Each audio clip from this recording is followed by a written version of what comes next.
Hi, this is Mike Honda, and thanks for dropping in on me.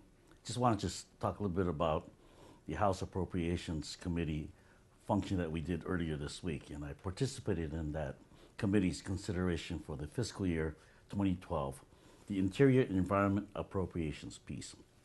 In short, it's a terrible bill that makes drastic cuts from the president's request level, and even from the level of cuts the Republicans inflicted for the current year for conservation programs and the EPA. Perhaps even worse, it includes a large number of policy writers, both in the original bill and added by amendments offered by the Republicans on the committee. And it was intended to roll back much of the environmental progress our nation has made over the last 40 years. Now, it is a bill that has left my constituents that understand this outraged and asking me if there's any way we can stop it. From a funding perspective, the Republican proposal guts the Land and Water Conservation Fund, which has done more than any other program to expand the systems of local parks, recreational green spaces, and public lands enjoyed by hundreds of millions of folks in this country, and we know what that means in our valley.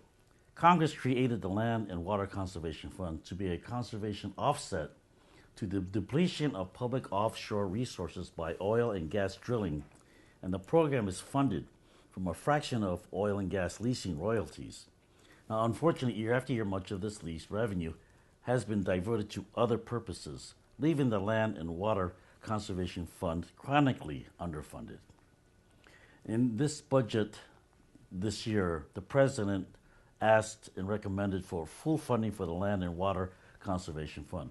But the Republican bill funds it at less than 7% of this level, its lowest level in 40 years. This amount is insufficient to cover the projects included in the budget request for my state of California alone. So there is no way it can even come close to meeting the needs across this nation. Beyond the funding, this bill includes so many harmful legislative provisions that didn't belong there that will endanger human health and the environment that it is hard to keep track of all of them. The bill undermines EPA's ability to reduce air pollution under the Clean Air Act. It attacks EPA's authority to limit carbon pollution from stationary sources as it is required to do by the Clean Air Act and the Supreme Court, something that does not even address and impact any budgetary issues or even shrink government funding. So, it undermines clean water protections, undermines standards on toxic coal ash disposal, pushes aside the Clean Air Act permitting processes for drilling off of the coast of Alaska, and blocks the listing of endangered species. It would even allow uranium mining near the Grand Canyon, one of our national treasures, and this would generate toxic waste that would contaminate the Colorado River. And even though the mines are a few miles away, it runs through the drainage system and also through Indian country's sacred lands, and ultimately impacts our drinking water and a lot of the water that we use for recreation. Yet all of these bad provisions weren't enough for the Republicans on our committee. We spent 10 hours considering this bill in committee, including close to 30 amendments from the Republicans to add even more policy writers, and that just waters down and weakens our policies that's already in place.